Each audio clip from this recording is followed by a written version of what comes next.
Chapter 1. The routine. It was a chilly October morning in 1978, and my alarm clock screeched at 5:45 a.m., same as every weekday. I slapped it silent before it could wake my son, Danny, in the next room. At 8 years old, he was a bear if he didn't get his sleep, and I didn't have the energy for a grumpy kid today. My name's Jack Harper, 38, a lineman for the power company in Willow Creek, Oregon, a small town of maybe 6,000 souls nestled in the shadow of the Cascades. I lay in bed for a minute, staring at the ceiling, the pre-dawn light casting gray streaks through the curtains. The house groaned as the furnace kicked on, a sound I'd grown used to but never liked. I dragged myself to the bathroom, splashed water on my face, and checked the mirror. The years were catching up, gray flecks in my beard, bags under my eyes from too many late nights fixing down lines. Since Ellen passed 2 years ago, it was just me and Danny, and I was doing my best to keep things together. Downstairs, I started coffee and packed Danny's lunch, bologna sandwich, an apple, and a couple of oatmeal cookies. The kitchen smelled of burnt toast and motor oil, a mix that clung to my work clothes no matter how much I washed them. Danny shuffled in at 6:30, his hair a mess, clutching his stuffed dog, Patches.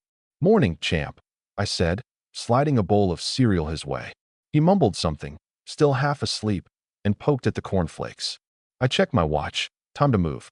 "Eat up, we're cutting it close."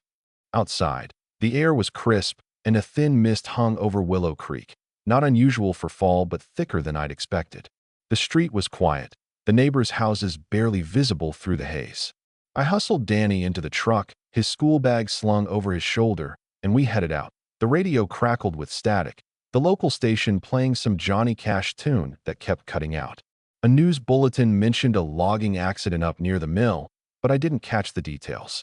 My mind was on the day ahead, another long shift, probably climbing poles in the cold.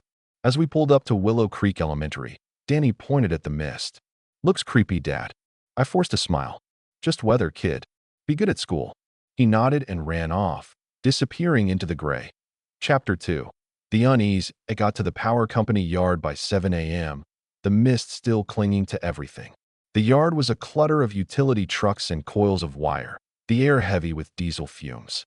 My boss, Carl, was already barking orders, his thermos of coffee sloshing as he waved us over. "Harper, you're on the North Lines today. Something's tripping the grid out by the old mill." I nodded, grabbing my gear, but noticed the other guys were quieter than usual, their eyes darting to the fog outside the chain-link fence. "You feel that?" Pete, a wiry guy who'd been with the company longer than me, muttered as we loaded the truck. "Feel what?" I asked, buckling my tool belt. He shook his head, glancing at the mist. "Dunno. Air feels heavy, like it's buzzing." I shrugged it off, but he wasn't wrong. There was a faint hum in the air, like the static you get when a TV's left on with no signal. I climbed into the truck and headed out, the mist so thick I could barely see 10 feet ahead. The North Lines ran along the edge of town, near the abandoned sawmill that had shut down after the war. The road was empty, the mist swallowing the pines that lined it. I parked near a utility pole, the wood slick with condensation, and started climbing. Halfway up, I heard it, a low, rhythmic sound, like someone whispering just out of earshot. I froze, my hands gripping the pole. "Hello," I called, my voice muffled by the fog. Nothing answered, but the whispering didn't stop. I shook it off, blaming the wind, and got back to work by noon. The mist hadn't lifted. If anything, it was thicker, curling around the base of the pole like smoke. My radio crackled, Carl's voice cutting through. "Jack, you done out there? We're getting reports of outages downtown." I reported the line was fixed and headed back, but the whispering followed me, faint but persistent, like it was coming from the mist itself. Chapter 3. The warning. Back at the yard, the mood was off. The guys were huddled around a transistor radio in the break room, the news anchor's voice sharp with urgency. "Residents of Willow Creek are advised to stay indoors due to unusual atmospheric conditions. Avoid direct exposure to the mist until further notice." The broadcast cut to static, then looped back to the same message. Carl switched it off, his face pale. "What the hell's that supposed to mean?" he muttered. I checked my watch. 2:30 p.m. Danny's school let out at 3 o'clock. I grabbed my keys, ignoring Carl's protests about unfinished work. "I'm getting my kid," I said, heading for the truck. The mist was denser now, pressing against the windshield like a living thing. My headlights barely cut through it, and the static on the radio was louder, almost drowning out the engine's hum.as. I drove. My phone buzzed. An emergency alert, the kind you get for tornadoes or flash floods. The screen glowed with text. Close all windows. Do not look into the mist. Stay indoors. My stomach dropped. I tried calling the school, but the line was dead. The streets were eerily quiet. No cars, no people, just the mist and that damned whispering. Louder now, like voices overlapping in a language I couldn't understand. That I pulled into the school parking lot, my heart racing. The building was a shadow in the fog, the playground swings swaying slightly, though there was no breeze. I honked twice, our signal for Danny, and waited. Nothing. Then, through the mist, I saw a shape. Tall, too tall, standing by the flagpole. Its outline was wrong, too thin, its arms too long. I looked away, remembering the alert, and kept my eyes on the dashboard. Chapter 4. The shapes. The school doors opened, and Miss Carter, Danny's teacher, emerged, leading a line of kids. They all had their heads down, like they'd been told not to look up. Danny was near the front, clutching Patches, his eyes fixed on the ground. I leaned over and opened the passenger door. "Danny, get in," I called, my voice shaking. He ran to the truck, Miss Carter hurrying behind him. "Mr. Harper," she said, her voice low. "Take him home. Lock everything. Don't let anyone in." Her eyes darted to the mist, and I noticed her hands trembling. "What's out there?" I asked, but she just shook her head. "Don't look at them, Jack. Just go." She turned back to the other kids, herding them toward waiting cars. Danny climbed in, his face pale. "Dad, something's wrong with the fog. It's talking." I forced a laugh, but it came out hollow. "Fog doesn't talk, champ. Let's get home." I pulled out of the lot, keeping my eyes on the road, but in my peripheral vision, I saw them, more shapes, tall and thin, standing at the edges of the mist.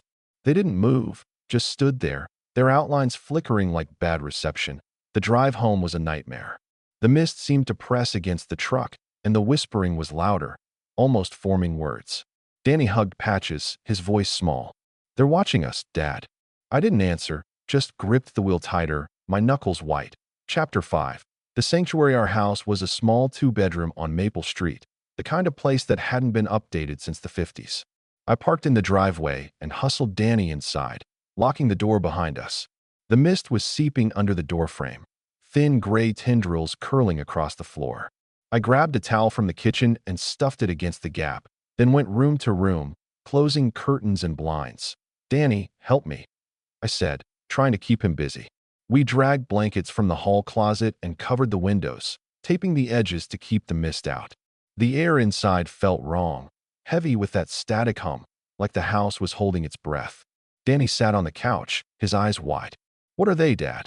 "I don't know," I admitted, sitting beside him. "But we're safe in here." My phone buzzed again, another alert. "Entities in the mist. Do not make eye contact. Do not respond to voices. Stay indoors." The words sent a chill down my spine. Entities. Not people, not animals, entities. Outside, the whispering grew louder, and I heard something new, a soft tapping on the living room window. Tap, tap, tap, like someone testing the glass. Danny grabbed my hand, his fingers cold. "They're here," he whispered. Chapter 6. The voices. The tapping spread to other windows, a rhythmic sound that seemed to come from all sides. I pulled Danny into the kitchen, the only room without windows except for a small one over the sink, which I'd covered with a dish towel. I made hot cocoa, trying to keep things normal, but my hands shook as I stirred the milk. The static hum was louder now, vibrating in my teeth, and the voices started. "Jack." A voice called from outside, soft and familiar. It sounded like Ellen, my wife, dead 2 years from a car accident. "Jack, let me in. It's cold out here." Danny's eyes widened. "That's Mom," he whispered, his voice breaking. "It's not her," I said, pulling him close. The alert said they mimic voices. "Don't listen." But the voice kept going, perfect in its pitch, her slight drawl from growing up in Georgia. "Danny, baby, open the door. I miss you." Danny started to cry, and I hugged him tighter, humming an old lullaby to drown it out. The voice changed, becoming Carl's, then Miss Carter's, cycling through people we knew, each one pleading to be let in. The tapping grew louder, more insistent, and I saw shadows moving through the cracks in the curtains. Tall, thin shapes with two long arms. Chapter 7. The Fort. I couldn't stand it anymore. Come on, champ, I said, grabbing blankets and pillows. We're making a fort, like when you were little. Danny's eyes lit up, a spark of his old self, and we built a makeshift fortress in the living room, using chairs and a card table. I strung up his battery-powered camping lantern inside, its warm glow pushing back the gray light seeping through the walls that we crawled inside, the blankets muffling the sounds from outside. The voices were still there, now a chorus, blending with the static into a low, eerie hum. Why do they want in, Dad? Danny asked, clutching patches. I don't know, I said, my voice low. Maybe they need us to see them. Maybe that's how they get you. I didn't want to scare him, but I couldn't lie either.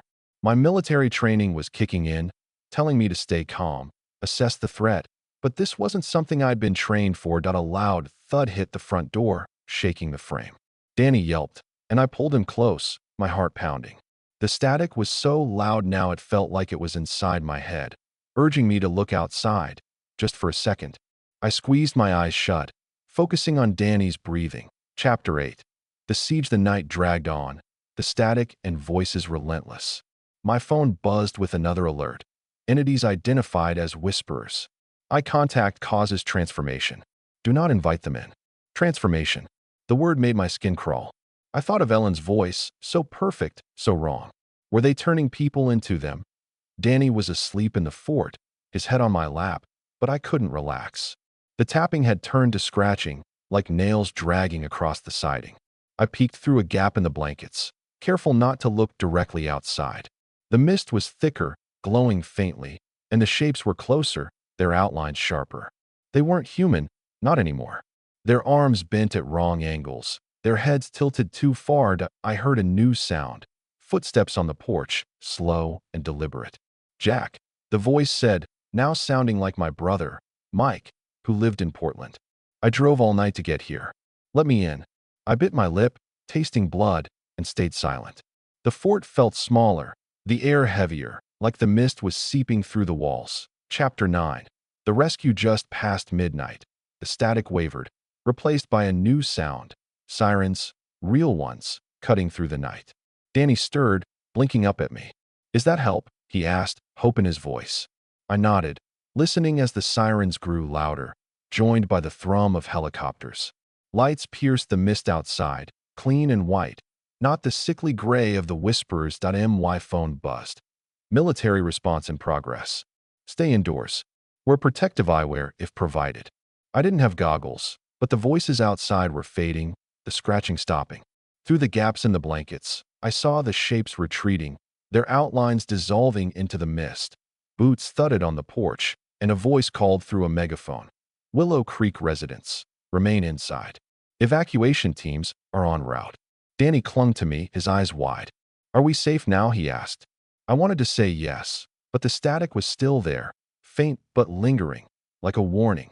The door burst open, and soldiers in strange goggles stormed in, their weapons raised. Clear, one shouted, sweeping the room. Two civilians, no contact, another called. They handed us goggles, the lenses glowing blue. Put these on now, the leader said. Don't take them off until we're clear. I helped Danny first, then put mine on. The world turned blue, the mist glowing red where it lingered. Chapter 10. The aftermath. They rushed us to an armored truck, the streets chaos, soldiers, vehicles, helicopters spraying something that burned away the mist. Through the goggles, I saw the whisperers, red silhouettes fleeing the light. Don't look directly, a soldier warned. The filters aren't perfect. The safe house was the old community center, now a fortress of barriers and floodlights. Inside, survivors huddled, all wearing the same goggles. I saw neighbors, teachers, even Carl, his face drawn but alive. Danny held my hand, patches tucked under his arm. What happens now, Dad? He asked, his voice small in the crowded gym. I don't know, champ, I said, pulling him close. But we're together. Outside, the military was still working, their lights cutting through the thinning mist. The static was gone, but I could still feel it, like a memory burned into my skull. The sun was rising, but Willow Creek was changed, and so were we. So our history is the end. Now we counting conclusion chapter 11. The Reckoning. The community center's gymnasium was a chaos of voices and movement, but it felt like a sanctuary after the night we'd endured. The fluorescent lights buzzed overhead, their harsh glow filtered through the blue-tinted goggles the soldiers had forced on us. Danny clung to my side, his small hand gripping mine, Patches the stuffed dog tucked under his arm. His face was pale, his eyes wide behind the goggles, but he was alive, and that was all that mattered. I pulled him closer, my arm around his shoulders, trying to shield him from the crowd of survivors packed into the gym. The air smelled of sweat, antiseptic, and something sharp, like the ozone spray the military had used to burn away the mist. The safe house was a fortress, its windows boarded up, floodlights blazing outside. Soldiers in those eerie, glowing goggles patrolled the perimeter, their radios crackling with clipped orders. I scanned the crowd, recognizing faces from Willow Creek. Mrs. Larson from the diner, her apron still tied on. Mr. Thompson, the librarian, clutching a book like it was a lifeline. Even Carl, my boss, sitting on a cot with his head in his hands. No sign of Miss Carter, though, and my stomach twisted at the thought. Had she made it out of the school? A soldier with a clipboard approached, his goggles making him look like some kind of insect. Name and relation, he barked, not looking up. Jack Harper. This is my son, Danny, I said, keeping my voice steady. He scribbled something, then handed us a blanket and a couple of water bottles. Stay here. Don't take off the goggles. We'll call you for screening. Screening. The word hung in the air like a threat, but I nodded, guiding Danny to an empty cot in the corner we sat, the blanket scratchy against my arms. Danny leaned against me, his breathing uneven. Dad, are they gone? The whisperers, he asked, his voice barely above a whisper. I wanted to lie, to tell him it was over, but the static hum still lingered in my head, faint but there, like a radio station you couldn't quite tune out. I think so, champ, I said, ruffling his hair. The soldiers are handling it. He nodded, but his eyes stayed fixed on the floor, like he was still counting his steps, still following Miss Carter's instructions not to look. The gym was loud with murmurs, people trading stories in hushed tones. I caught fragments. Someone saw a neighbor turn after looking into the mist. Another swore the whisperers spoke in their mother's voice. A woman across the room sobbed, saying her husband had opened the door and vanished into the fog. I tightened my grip on Danny, trying not to think about Ellen's voice calling from outside our house. Hours passed, or maybe it was less. Time felt slippery in the safe house, like the mist had warped it. The soldiers kept us busy, handing out MREs and paper cups of coffee that tasted like ash. Danny ate a little, picking at the crackers, but he wouldn't let go of Patches. I watched him, my chest tight. He was too young for this, too young to know what it felt like to be hunted. Around what I guessed was mid-morning, a soldier called my name. Harper, Jack? Screening. I stood, pulling Danny with me. Stay close, I whispered. We followed the soldier to a partitioned area at the back of the gym, where a medic in a hazmat suit waited with a flashlight and a clipboard. Goggles off, she said, her voice muffled through her mask. I hesitated, remembering the alert about eye contact, but she waved impatiently. It's safe here. The filters are active. I removed my goggles, blinking in the harsh light. Danny did the same, his eyes squinting as the medic shone her flashlight into them. No signs of exposure, she said, checking boxes on her form. You're clear. Head back to the main area. I put the goggles back on, the blue tint returning, and led Danny back to our cot. Clear. The word should have felt like relief, but it didn't. The static was still there, a faint buzz at the edge of my hearing, and I couldn't shake the feeling that the whisperers weren't gone, just waiting. The day dragged on, the gym growing stuffier, the air thick with fear and exhaustion. I overheard a soldier talking about containment breaches in other towns, places I'd never heard of, Cedar Hollow, Pineview. The whisperers weren't just in Willow Creek. That thought settled in my gut like a stone. I looked at Danny, now dozing against my shoulder, and wondered what kind of world we'd be stepping into when this was over. If it was ever over. By evening, the soldiers started organizing evacuations. They split us into groups, loading people into armored buses parked outside. I saw Carl being herded onto one, his face grim but alive. Stay safe, Jack, he called, his voice hoarse. I nodded, but my attention was on Danny, who was clutching my hand so hard it hurt. A soldier approached, his goggles reflecting the floodlights. "Harper, you're on the next bus. Grab your kid and move." We followed him outside, the air cooler now, the mist thinner but still there, clinging to the ground like a dying thing. The bus was a hulking gray beast, its windows covered with metal grates. Soldiers stood guard, their rifles ready, their goggles scanning the shadows. I helped Danny climb aboard, his small frame trembling as we took seats near the back. The bus smelled of diesel and sweat, and the other passengers were silent, their faces hidden behind goggles. As we pulled out, I looked through the grated window, careful not to stare too long. The streets of Willow Creek were unrecognizable, littered with abandoned cars and debris, the mist curling around streetlights like ghostly fingers. The bus rattled along, escorted by jeeps with flashing lights, and I heard the faint thrum of helicopters overhead. Danny leaned against me, his voice small. "Where are we going, Dad?" "Somewhere safe," I said, but the words felt hollow. The static hum was still there, fainter but persistent, like it had burrowed into my skull. I closed my eyes, trying to focus on Danny's breathing, but the whispering started again, just at the edge of hearing. Words I couldn't make out, voices that sounded like Ellen, like Carl, like people I'd known my whole life. The bus stopped at a military checkpoint an hour later, a sprawling setup of tents and floodlights in what looked like an old airfield. Soldiers checked our goggles, scanned us with strange devices that beeped and whirred, and directed us to a processing tent. Inside, a woman in a lab coat asked questions. Had we made eye contact, heard voices, felt anything unusual? I answered no to everything, but the static in my head made me doubt myself. Danny stayed silent, his eyes fixed on Patches. They assigned us a tent with 2 cots and a lantern, the canvas walls flapping in the wind. The mist was gone here, burned away by the floodlights, but the air still felt wrong, heavy with that static charge. I tucked Danny in, pulling the blanket up to his chin. "Sleep, champ," I said, kissing his forehead. He nodded, but his eyes were wary, like he could hear the whispering too. I didn't sleep. I sat on my cot, the lantern casting shadows that seemed to move when I wasn't looking. The camp was alive with noise, soldiers shouting, engines rumbling, the occasional crack of gunfire in the distance. I thought about Willow Creek, about our house, about the life we'd had before the mist came. It felt like a dream now, something I'd imagined. The next morning, they briefed us. A colonel with a scarred face stood on a platform, his voice amplified by a megaphone. "The situation is under control," he said, but his eyes didn't meet anyone's, even through the goggles. "The entities, designated whisperers, are being contained. You'll be relocated to a secure facility until we can ensure your safety." Relocated. The word felt like a door slamming shut.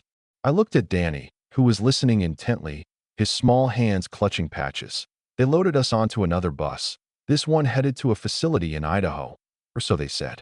The road stretched out, empty except for military vehicles, the landscape blurred by the last traces of mist. I kept my arm around Danny, trying to ignore the whispering in my head. It was louder now, forming words I could almost understand. Names, pleas, promises. I told myself it was just exhaustion, just my mind playing tricks, but deep down, I wasn't sure. Days turned into weeks at the Idaho facility, a sprawling complex of concrete buildings and barbed wire. We were given clothes, food, and a small room with 2 beds, but it didn't feel like freedom. The goggles stayed on, even indoors, and the soldiers watched us like we might turn at any moment. Danny started to withdraw, speaking less, his eyes always on the floor. I tried to keep him engaged, telling stories about knights and princesses like I used to, but he'd just nod, his fingers tracing Patches' worn fur. I started noticing things. My reflection in the bathroom mirror looked off, my eyes too pale, like the color was draining out. The static hum was constant now, a background noise I couldn't escape. At night, I'd wake up hearing Ellen's voice, so clear I'd reach for her before remembering she was gone. Other survivors whispered about the same thing. Voices, dreams, a pull to look outside. Even though the mist was supposedly gone. One night, I found Danny standing by the window, his goggles off, staring into the dark. "Danny," I snapped, grabbing him and pulling the goggles back over his eyes. "What are you doing?" He blinked, confused, like he'd been sleepwalking. "I heard Mom," he whispered. She said she's waiting for us. My blood ran cold. I checked the window, but there was nothing, just the black night and the distant glow of floodlights. The soldiers ran tests, scanning our eyes, taking blood, asking questions about what we'd seen.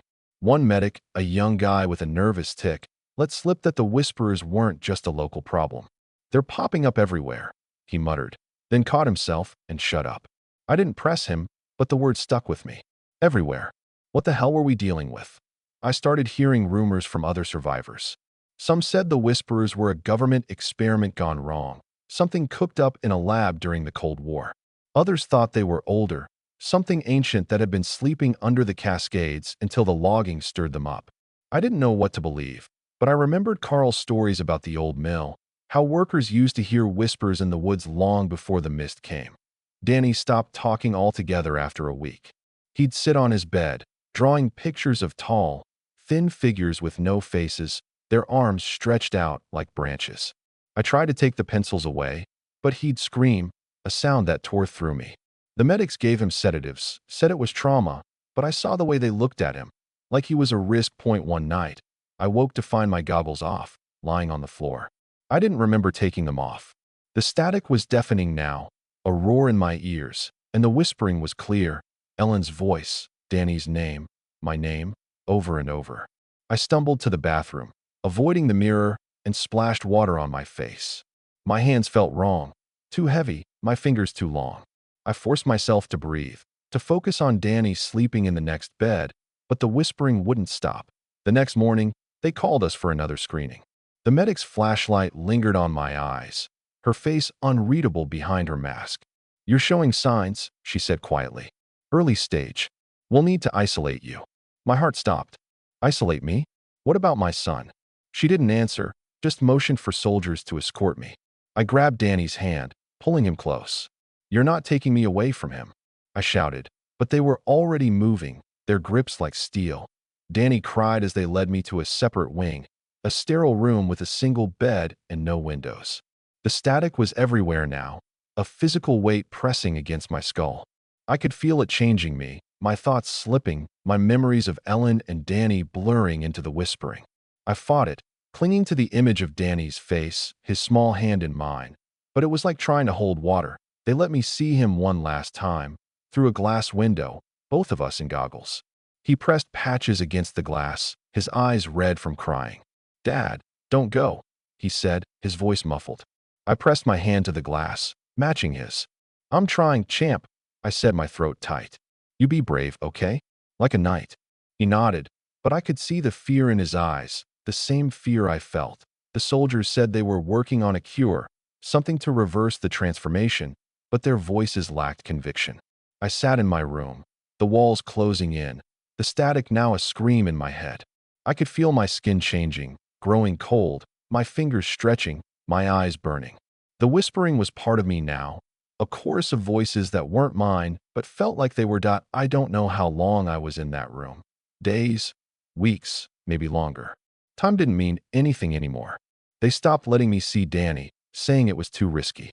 I heard whispers from the guards, talk of containment failures, of other facilities overrun. The whisperers weren't gone. They were spreading, and I was becoming one of them. One night, the power cut out, the room plunging into darkness. The static stopped, replaced by silence so deep it hurt. I heard footsteps outside, slow and deliberate, and then a voice, Ellen's, clear as day. "Jack, come with me. Danny's waiting." I stood, my body moving before I could think, my hands fumbling for the door. It was unlocked. The hallway was empty, the air cold and still. I walked, my steps unsteady, the whispering guiding me. I found Danny in the main ward, standing alone, his goggles gone. His eyes were pale, like mine, but he smiled, a strange, empty smile. "Dad," he said, his voice echoing with the static. "They're waiting for us." I reached for him, my fingers too long, too cold, and took his hand. The mist was back, seeping through the walls, curling around us like an embrace. I didn't fight it anymore. The whispering was home, and we walked into it together, the voices of Willow Creek calling us into the gray.